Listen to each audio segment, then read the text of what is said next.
이슈에 대해 깊이 있는 시각을 만나봅니다. 변상욱의 눈. YTN 뉴스가 있는 저녁 변상욱 앵커. B 스튜디오에 나와 있네요. 잘 지내셨습니까? 예. 반갑습니다. 예, 너무 멀리 계셔가지고. 예. 예. 자, 근데 변 앵커는 저처럼 이렇게 자가격리하고 그러진 않으셨죠? 예, 그렇습니다. 다행이네요. 예. 예. 주변에 코로나 확진자들이 많이 있어가지고 우리 청취자분들도 계속해서 좀 조심을 좀 해주셔야 할 것 같습니다. 네. 먼저 오늘 이야기 나눠볼 게 대통령이 오늘 신년사를 했습니다. 남북 대화에 대한 의지를 재확인했다. 남북 개선의 전기를 마련할 수 있을까요? 어떻게 보셨습니까? 결론적으로 얘기 드리면 지금으로서 상당히 좀 힘들어 보이는 건 분명하죠. 예. 대통령은 언제든 어디서든 만나자. 또 비대면 방식으로 또 대화할 수 있지 않냐라고 얘기를 했는데, 그리고 이게 마지막 노력이라고 이제 표현을 했습니다. 예. 그건 뭐 내년에는 일단 뭐 대선 국면으로 접어드니까 그 얘기를 했을 것이고, 보면은 남북 관계 언급 분량이 지난해와 비교하면 절반으로 줄었습니다. 어허. 예. 그다음에 뭐 한반도 문제 해결의 3원칙, 이거는 뭐 당연히 내놓는 거죠. 예. 전쟁을 하지 말자. 예. 서로의 안전을 보장하자. 그리고 공동 번영을 위해서 협력하자. 이거는 뭐 늘 나와 있는 거니까 이게 다시 한번 언급이 됐고. 문제는 이제 문 대통령의 기본 틀은 지금 말씀드린 전쟁하지 말자, 서로의 안전을 보장하고 함께 번영을 위해 노력하자. 이것을 남북이 확실하게 지켜나가면서 국제사회가 여기에 박수를 보내주면 한반도를 둘러싸고 있는 긴밀한 관계의 국가들, 미국, 중국, 소련, 일본 등이 나름대로 국제사회의 여론을 받들어서 어떤 남북한을 사이좋게 지내게 유지해주는 합의체제를 갖추는 이 큰 틀이 이제 이루어져야 되는 건데. 예. 근데 문제는 뭐 아까도 잠깐 얘기가 나왔습니다마는 김정은 위원장은 강경 발언을 했단 말이죠. 예. 핵무장에 대해서. 그러니까 문 대통령의 이 언급은 어떻게 보면 김정은 위원장한테 핵무장을 강하게 발언한 것에 대해서 뭐라고 하지는 않겠는데 남북 대화의 끈, 남북 관계를 개선시켜야 된다는 그 의지만큼은 변하지 말았으면 좋겠다라는 어떤 재확인 차원에서의 당부일 거고요. 문 대통령은 여기까지인데 여당은 그렇지 않죠. 여당은 벌써 서른 의원 같은 경우 뭐 김정일 국방위원장 때 2000년에 만났을 때 6.15 선언을 할 때 서울에 반드시 답방을 하도록 했었는데 뭐라든가 윤건영 민주당 의원도 서울이나 대한민국 어디든 답방을 한다고 하면은 남북 관계가 상당히 진전할 텐데 올해는 좀 있었으면 좋겠다 이런 얘기를 계속 꺼내는데 여당 입장에서는 지금 지지율이 떨어지고 있기 때문에 코로나 백신 치료제가 잘 먹히는 거하고 근데 경제는 지금 전 세계적으로 우리나라만큼 선방하고 있는 곳은 없지만 기본적으로 코로나19 때문에 뚝 떨어져 있는 상황에서 잘하고 있는 거라 별로 국민들한테 어필이 잘 안 되니까 코로나 백신 말고 뭔가 어필할 수 있다면 남북 관계에서 좀 진전이 있다면 얼마나 좋을까 이런 바람이 이제 여당의 이런 말들에 들어있는 거죠. 그 여당의 바람은 뭐 이해가 가는 측면이 없지 않아 있습니다만 이게 대화라는 게 상대방이 있으니까요. 그렇죠. 예. 그 문재인 정부의 핵심 국정 과제 중에 하나가 이제 남북 관계 개선 진전인데 이 정권 초기에는 분위기가 좋았는데 지금은 그렇지 않단 말이죠. 예. 그래서 문재인 정부에서는 결국은 그 정권이 이제 마무리돼가는 단계인데 그러니까 올 한 해 어떻게든 좀 관계 개선을 하고 싶어 하는 거 아니겠어요? 그럼요. 그 북한에서 어떻게 나올까가 중요한 거 아니겠습니까? 북한 입장에서는 좀 뭐 고민할 게 좀 많습니다. 왜냐하면 한국 대통령 선거를 치르기 전에 문재인 대통령하고 뭐 진전을 시키는 게 나은 건지 아니면 다음 정부 들어선 다음에 약속을 해서 하나씩 지켜가는 게 맞는 건지 이것도 고민을 해야 되고 그다음에 우선은 미국의 바이든 정부가 뭘 내놓고 새로운 대외 정책을 어떻게 전략을 짤 건지를 보고 거기에 한국이 어떻게 호응하는지를 본 다음에 북한의 전략을 짜는 게 사실 맞긴 맞거든요. 그런 점에서 북한은 이번에 뭐 문재인 대통령의 신년사에 대한 반응은 아직 나오지 않고 있지만 자기네들의 노선을 제대로 가져가기 위해서 지금 당 대회를 하면서 새로운 전략 전술을 짜는데 좀 여념이 없는 거죠. 그러니까 북한에서 미국의 새 정부가 들어서고 아직 뭐 확실히 들어서진 않았습니다만 당선이 나왔음에도 불구하고 뭐 멘트가 그렇게 크게 나오진 않았었거든요. 아마 계속 눈치를 보고 있는 것 같고. 그렇죠. 그 코로나 얘기를 하셨으니까 그 코로나가 남북이 다 위기니까 이걸 계기로 해서 어떻게 남북 대화를 한번 삼아보는 그런 것도 한번 생각해 볼 수 있지 않을까요? 근데 우리는 그거부터 이제 들이밀면 예. 북한으로서는 코로나19와 관련해서 방역 물자도 부족하고 예. 상당히 좀 다급한 문제들이 있을 거라고 생각을 했는데 그런 걸 염두에 뒀는지는 모르겠지만 김정은 위원장의 당대회에서의 발언은 남조선 당국은 비정상적이고 반통일적인 행태들을 제대로 제거하지는 않고 별로 핵심적이지 않은 비본질적인 문제, 방역의 협력이라든가 인도주의적 협력, 개별 관광 이런 비본질적인 문제를 꺼내들고 자꾸 북남 관계에 자기네들이 성의를 다하는 것처럼 하는데 그럴 필요 없다. 근데 그럼 북한이 바라는 건 뭐냐? 첨단 군사장비의 반입 문제, 미국에서 무기를 사들이는 거죠. 예. 미국과의 합동 군사연습의 중지.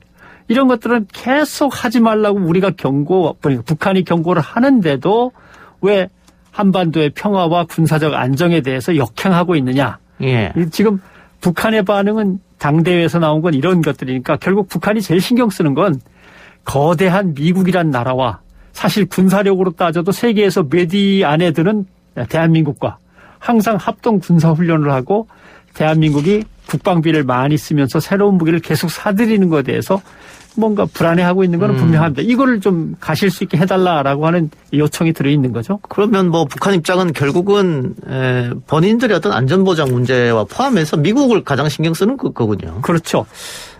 미국과 관련돼서 뭔가 그 북한의 문제를 갖다 좀 정리를 해보면 북한 보고서에 이번에 핵이라는 표현이 36번 들어가 있다고 예. 저는 안 세봤는데 조선일보가 그렇게 썼더군요. 예. 예. 36번이나 핵무기를 얘기하는 거 봐라. 근데 문재인 대통령은 조선일보 표현대로 하면 얼빠진 신년사나 내놓고 있지 않냐. 얼빠진이라는 표현을 썼더라고요. 예. 예. 북한의 입장은 이런 겁니다. 미국한테 북한이 핵무기를 완성하는데 그 핵무기의 거리와 정확도를 높여서 미국을 직접 핵무기로 공격할 수 있을 때까지 우리를 가만히 놔뒀다가 나중에 핵무기 군축 협상을 할래? 아니면 핵무기가 완성돼 가고 있는데 완성이 되기 직전에 우리가 풀어줄 테니 너희들도 그쯤에서 개발을 중단하지. 예. 이렇게 해서 개발 중단 협상을 할 거냐. 예. 둘 중에 하나를 골라 잡아라. 예. 우리는 계속 갈 거다. 그리고 상당히 가고 있다. 그러니까 미국을 직접 핵무기로 때릴 수 있을 때까지 기다려보든지 예. 아니면 그 전에 북한에 대한 경제 제재를 풀고 우리와 이쯤에서 중단하고 피차간에 중단하는 협상을 할 건지 좋게 응하면 우리도 좋게 대하겠다. 그걸 이제 북한 표현으로는 선대선이라고 하는 거죠. 근데 북한의 이런 입장은 그 트럼프 대통령하고 김정은 사이의 관계도 똑같은 것인데 예. 결국은 핵무기를 없애겠다. 대신에 경제 발전과 뭐 수교 이런 걸 달라 이런 거지 않습니까? 네. 그런데 양국이 이제 방법론의 차이가 있어서 신뢰도의 문제와 예. 방법론의 그렇죠? 문제 두 가지인 거죠. 예, 그러면은 바이든 정부로 이어진다 해도 이건 기본적인 스탠스는 똑같이 가면서 또 어떻게 신뢰와 방법을 찾겠느냐 그 문제 같습니다. 그렇습니다. 트럼프는 역시 스타일대로 내가 가서 만나고 올 테니까 기다리고들 있어 하고 자기 아랫사람들한테 얘기를 하고 자기가 직접 만나는 스타일이 된 거고 바이든은 그렇지 않을 거라는 거죠. 밑에 사람들을 보내서 실무진이 협상을 다 해보고 차이점과 보완점들을 충분히 논의해서 대통령이 보고서를 받아든 다음에 그러면 이쯤에서 이렇게 정리하는 게 좋겠다고 의견을 모아서 자 이제 그럼 김정은 위원장을 만나러 가자. 예. 이런 버텀에서 업으로 위로 올라가는 방식 이것을 아마도 택하게 될 거다라고 이제 예상을 하고 있는데 그러면 시간이 엄청나게 오래 걸리는 거죠. 그런데 문재인 대통령은 그걸 나름대로 짐작하는 것 같습니다. 지금 바이든 정부가 뭔가 내놔야지 이야기가 시작될 수 있고 바이든 정부는 그러나 밑에서부터 위로 천천히 올라가는 스타일이 될 것이어서 지금 대통령 입장에서 또는 청와대 입장에서 신년사에 뭐 얹을래야 얹어봐도 아무 소용없는 것이다라는 생각을 해서 이번에 양을 상당히 줄이고 원칙적인 얘기만 한 것 같습니다. 예, 알겠습니다. 어쨌든 뭐 미국에도 새 정부 들어서가면 시간이 좀 걸릴 것 같아 좀 지켜보고요. 예. 이번에 그 북한의 그 8차 당대 내용을 중심으로 좀 살펴보면 김정은 위원장이 이제 당 비서로 추대가 됐고 네. 김여정이 강등됐다. 이거 뭐 어떤 걸 뜻할까요? 김정은 위원장이 당 총비서가 된 거죠. 예. 근데 집권 초기에 아버지가 사망하고 자기가 그 자리를 차지할 때는 아버지의 후광을 업고 들어가야 됩니다. 그러니까 내가 최고 책임자야 이렇게 최자를 붙이기가 좀 난해하죠. 예. 그러니까 그때는 제1비서, 총비서 밑에 여러 비서가 있는데 그중에 제1비서 이제 이렇게 됐는데 이제는 명실상부하게 김정은 유일 집권 체제로 북한을 장악한다. 예. 그리고 그게 안정될 시점에 이르렀다고 봤기 때문에 자기가 총비서로 분명하게 나서죠.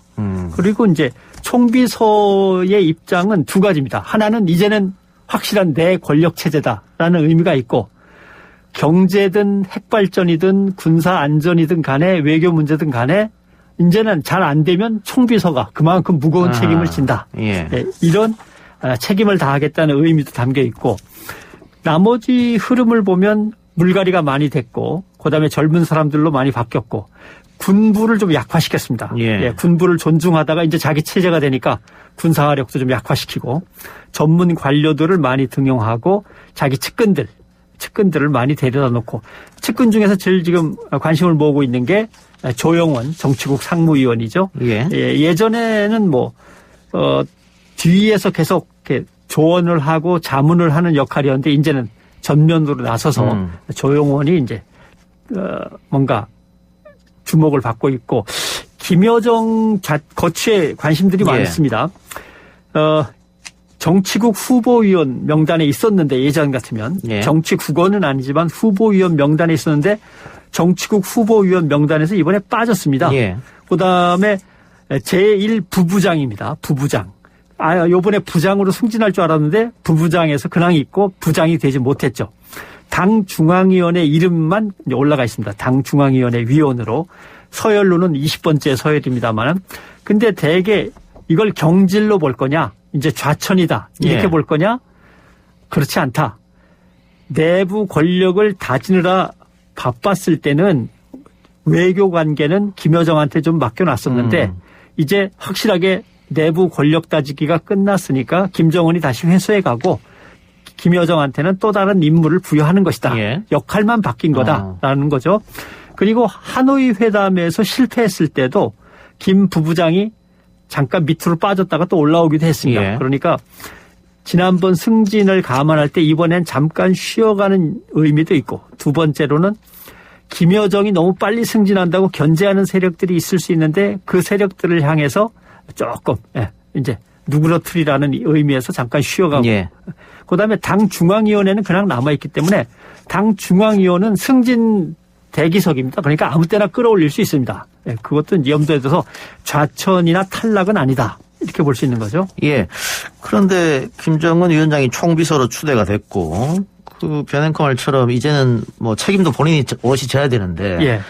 김정은 위원장이 집권을 하면서 가장 강조했다는 게 이제 경제개발이지 않습니까? 그렇죠. 근데 본인도 이번 인정했듯이 잘 되지 않았단 말이에요. 예. 근데 지금처럼 이렇게 전 세계가 북한의 목을 꽉 쥐고 있을 때는 경제개발이 힘드니까 예. 결국은 그 대미 관계를 회복해야지만이 경제가 발전하지 않을까. 본인들도 그렇게 생각은 하고 있겠죠. 하고 있죠. 그 경제정책에 실패했다는 그 이유 때문에 이번에 이제 뭔가 제스처를 썼던 게 북한식으로 표현하면 인민들에게 예.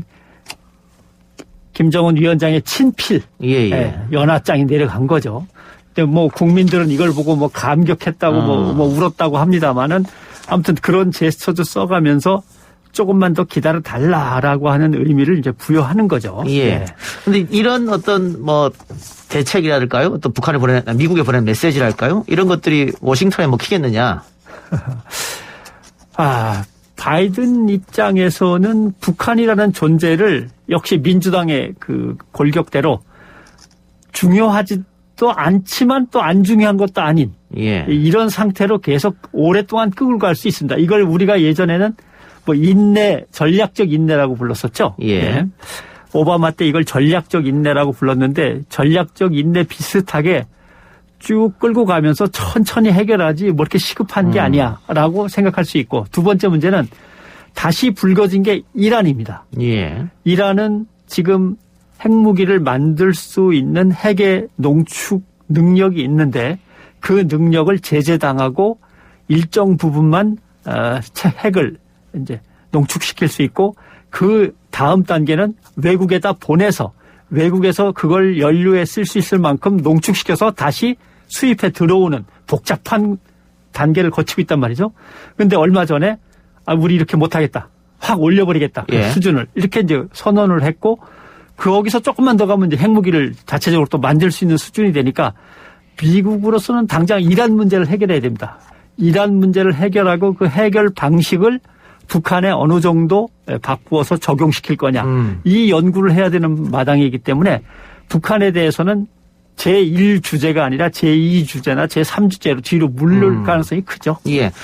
그 오바마 정부 때 전략적 인내, 말은 전략적 인내라는 정책이지만 실상은 아무것도 하지 않은 게 아니냐 뭐 이런 비판이 있었기 때문에 예. 바이든 정부가 어떤 정책을 또 가지고 올지 좀 지켜보고요. 오늘 뉴스가 있는 저녁 예고 좀 해 주시죠.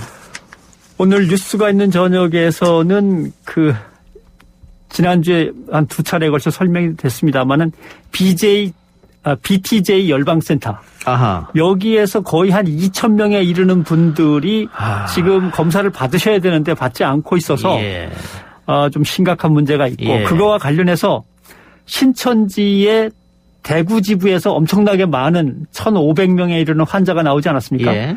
그분들에 대한 8월 달에 1차 검진, 다시 올 1월 달에 2차 검진, 이게 이제 설문으로 이루어졌습니다만 예. 얼마나 코로나19 후유증이 심한가에 대한 조사 결과가 나왔습니다. 그것을 소개하면서 BTJ 얘기를 하겠습니다. 예. 뭐 열방센터 한 70%가 아직 검사를 하지 않았다고 하니까 또 전화기도 꺼놓고 방역 당국을 피하고 있다고 하니까 좀 심각하니까 오늘 앵커 리포트에서 그걸 다루겠다는 말씀이죠. 알겠습니다.